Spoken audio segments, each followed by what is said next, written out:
So guys अभी तक हमने जो देखा वो देखा कि अलग अलग स्टेटमेंट्स क्या क्या हो सकती है, जैसे कि इफ एल्स, और हमने देखा स्विच स्टेटमेंट्स। सो अब इस वीडियो में हम देखेंगे लूप्स।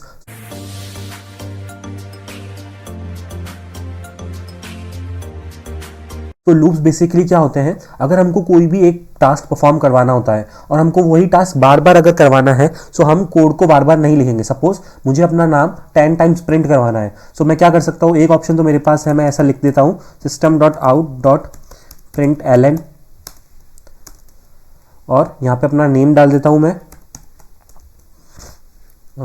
यहाँ पे मैंने अपना नेम डाल दिया, तो आपने देखा एक बार आ गया। अब मुझे ऐसे ही 10 टाइम्स प्रिंट करवाना है तो मुझे क्या करना पड़ेगा, इसी लाइन को 10 टाइम्स लिखना पड़ेगा, और ऐसे अगर 100 टाइम्स करवाना है तो 100 टाइम्स, तो जो कि बहुत ही कॉम्प्लेक्स टास्क है। तो इसके लिए हम क्या करते हैं, हम लूप्स का यूज़ कर सकते हैं। लूप्स हमें ये फंक्शनलिटी प्रोवाइड करते हैं कि एक ब्लॉक ऑफ कोड को आप कितनी बार भी रन करवा सकते हो। सो अब हम देखते हैं कि क्या क्या लूप्स हम जावा में एग्जीक्यूट कर सकते हैं। तो सबसे पहले हम देखेंगे while loop. So while loop क्या होता है, so the while loop loops through a block of code as long as specified condition is true. जब तक हमारी कंडीशन ट्रू होगी तब तक हम वाइल लूप को रन करवा सकते हैं। सो हम एक एग्जांपल देख लेते हैं। हम सबसे पहले मैं क्या करूंगा, एक इंट आई वेरिएबल डिक्लेयर कर दूंगा जिसकी वैल्यू मैं रखूंगा इनिशियली 0। ठीक है, अभी मैंने एक आई वेरिएबल लिया है, उसकी वैल्यू को मैंने 0 सेट कर दिया। अब मुझे वाइल लूप को रन करना है। सो वाइल लूप का सिंटैक्स कुछ इस टाइप होता है, पहले हम लिखते हैं वाइल, फिर एक ब्रैकेट लेंगे और उसके अंदर हम कंडीशन लिखेंगे। कंडीशन बेसिकली वो होती है कि हमको कितनी बार अपना लूप एग्जीक्यूट करवाना है। सो मुझे कब तक करवाना है अपना लूप एग्जीक्यूट, जब तक मेरी आई की वैल्यू लेस देन 5 है। सो मैं अपनी कंडीशन लिख देता हूँ यहाँ पे, और इसके अंदर अब मुझे क्या एग्जीक्यूट करवाना है, ये तो मैंने कंडीशन दी है।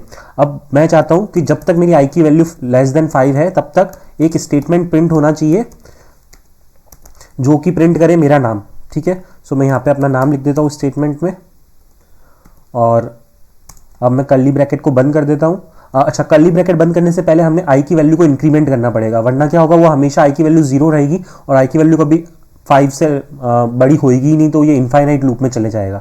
सो मैं क्या करूँगा, इसे आई की वैल्यू को हर एग्जीक्यूशन में इंक्रीज करते जाऊँगा और मैं इसको क्लोज कर दूंगा। सो आई होप आपको समझ में आ गया होगा मैंने क्या करा। यहाँ पे मैंने इनिशियली एक इंटीजर आई वेरिएबल लिया है, उसकी वैल्यू मैंने 0 सेट कर दी है। उसके बाद मैंने एक वाइल लूप रन करा है जिसमें कंडीशन मैंने रखी है कि आई की वैल्यू जब तक 5 से लेस हो तब तक ही मुझे ये कोड को रन करना है। और मैंने कोड क्या लिखा है, system.out.println। सो यहाँ पे मुझे थोड़ा सा कोड सही करना पड़ेगा, system.out.println, और उसके अंदर मैंने अपना नाम लिख दिया और उसके बाद मैंने आई की वैल्यू को हर बार इंक्रीज करा है by 1। I plus plus means I को एक बार इंक्रीज करना। अब जैसे ही मैं एंटर करूंगा तो आप देखना मुझे क्या आउटपुट मिलेगा। मुझे आउटपुट में मिला है 5 टाइम्स मेरा नाम। इसका मतलब क्या हुआ कि हमको 5 टाइम्स अलग बार ये स्टेटमेंट नहीं लिखनी पड़ी system.out.println। इंस्टेड क्या हुआ, हमने एक लूप चला दिया जो यही काम करके दे रहा है हमको 5 टाइम्स। अगर यही चीज़ मुझे 100 टाइम्स या 10 टाइम्स करनी है तो अब कितना आसान है आप देख सकते हैं। सो मैं अगर इसको बस जस्ट 5 को मैं चेंज कर दूँ, 20 कर दूँ अगर मैं, तो मेरी ये स्टेटमेंट प्रिंट हो जाएगी 19 टाइम्स या 20 टाइम्स प्रिंट हो जाएगी, क्योंकि 0 से 19 प्रिंट होगी। तो जैसे मैं इसको एंटर करूँगा तो आप देख सकते हैं ये मेरी 20 टाइम्स मेरा नाम प्रिंट हो गया है। सो गाइस वाइल के बाद आता है do while loop. So do while loop भी एकदम सेम ही होता है वाइल लूप जैसा, बट उसमें सिर्फ एक डिफरेंस है जो अब हम अभी देखते हैं। सो सबसे पहले मैं क्या करूँगा, वापस अपने एक और नया वेरिएबल बना लूँगा, इंट जे की वैल्यू में रख देता हूँ 8। अब मैं क्या करता हूँ, डू वाइल लूप लिखता हूँ। सो डू वाइल लूप का सिंटेक्स कुछ इस टाइप से होता है, पहले हम लिखते हैं डू और फिर उसके बाद हमको जो अपना स्टेटमेंट एग्जीक्यूट करवाना होता है वो मैं वापस स्टेटमेंट में वही लिखता हूँ, system.out.println मेरा नाम। अब इसके अंदर मैं क्या करूँगा, आई की वैल्यू को इंक्रीमेंट करूँगा जैसे हमने लास्ट टाइम किया, और मैं इस ब्रैकेट को क्लोज कर दूंगा। अब आप देखें कि हमने अभी तक तो डू ही लिखा है, वाइल तो हमने लिखा ही नहीं है। सो अभी क्या हुआ, डू वाइल लूप बेसिकली क्या करता है, वाइल लूप में हमारा ये था कि हम सबसे पहले कंडीशन चेक करते थे, अगर हमारी कंडीशन ट्रू होती थी तभी हमारा ये ब्लॉक ऑफ कोड एग्जीक्यूट होगा। बट डू वाइल लूप में क्या है कि हमारा कंडीशन चेक होने से पहले ही एक बार तो हमारी जो भी स्टेटमेंट है वो प्रिंट हो जाएगी, उसके बाद हमारी कंडीशन चेक होगी, और फिर अगर हमारी कंडीशन ट्रू है तो वापस हमारा लूप चलेगा, नहीं तो हमारा लूप यहीं रुक जाएगा। सो अब इसके बाद हम वाइल लूप लिखेंगे। डू वाइल लूप में हमेशा डू लूप पहले होता है और फिर उसके बाद वाइल कंडीशन होती है। सो अब जब मैं ऐसे लिखूंगा तो आप देखना मुझे क्या आउटपुट मिलेगा, एक बार।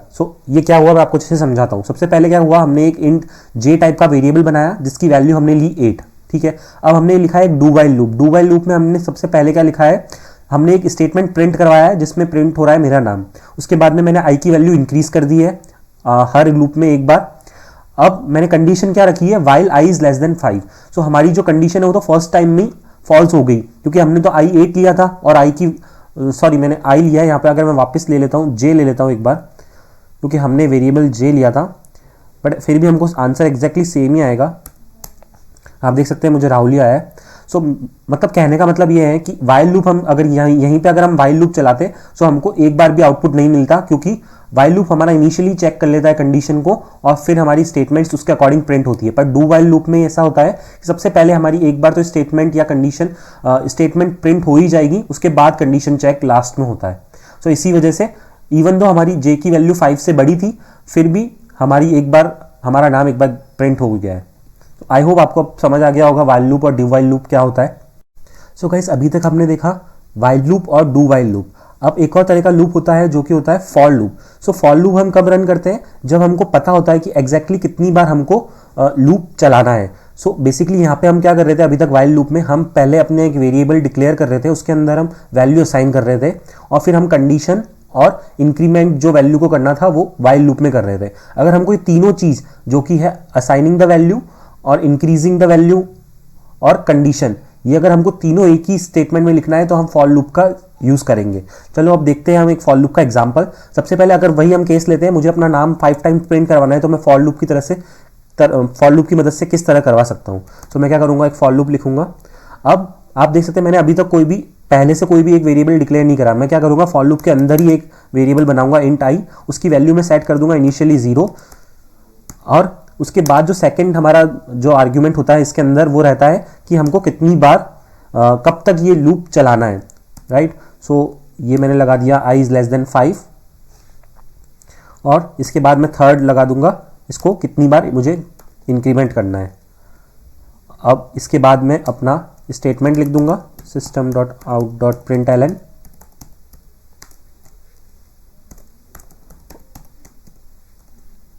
और इसके बाद मैं कर्ली ब्रेस को बंद कर दूंगा।